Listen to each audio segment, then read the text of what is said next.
Yeah, when you look at the drift, the disaster of this government, the lack of leadership, a lot of people like to mock Donald Trump, but there's something very different about his leadership. I know it's very brash and sometimes erratic and scares me, but he's always testing things. That's the other side. Testing it. Does it work? Can it be better? How can I get a good deal out for my country? Give it a shake.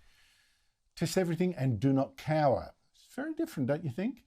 I'll give you an example.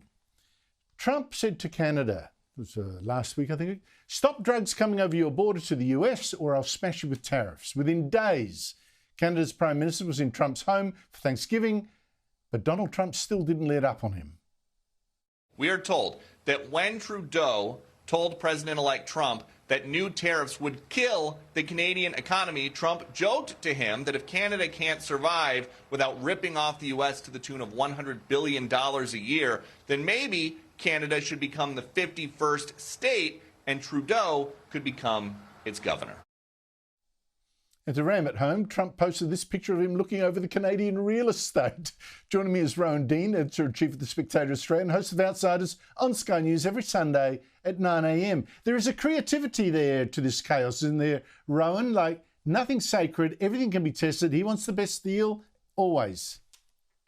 Well, Andrew, I'll tell you in a second why Donald Trump is such a genius. But first of all, I'm going to go where Michael Danby did not dare go. I'm going to tear up live on your television show, Andrew, my Labour Party membership. It is gone. The whole lot of it. I know they're going to be upset. They're going to be very disappointed. They'll be begging me to come back. But that's it. I've had enough. Wong and Albanese have finally lost me. And I'm sorry, that's just the way it goes. But on to Donald Trump. What are they going to do with the local Labour branch? What are they going to do? I know. How will they survive without me? Come anymore. Andrew, it'll be a disaster. Now,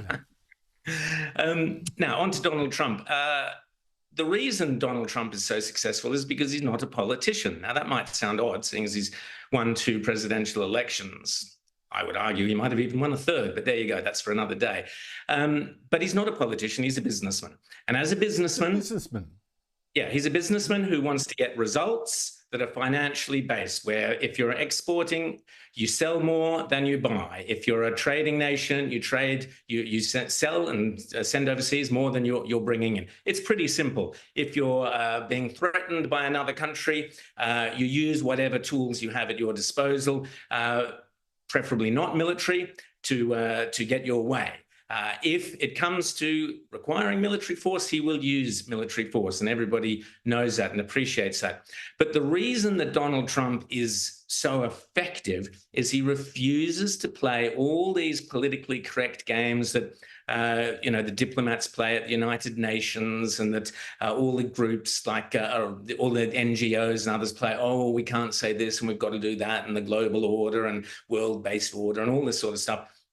He's interested in what is in America's self-interest. And what I would say to Australia, in particular, this, as you said, this completely hopeless government we've got, Australia, unfortunately, has to pick a side. It either has to be on America's side or not on America's side. And the way that this government is going, the Albanese government is going, it is clearly not on America's side. Now, every Australian needs to be really, really concerned about that, because that is not what we were told before the last election. But on every issue, whether it's Israel, whether it's climate change, whether it's energy, everything this Labor Albanese... There wouldn't be a cigarette paper between the parties on foreign affairs. There wouldn't be, well, now we're seeing it.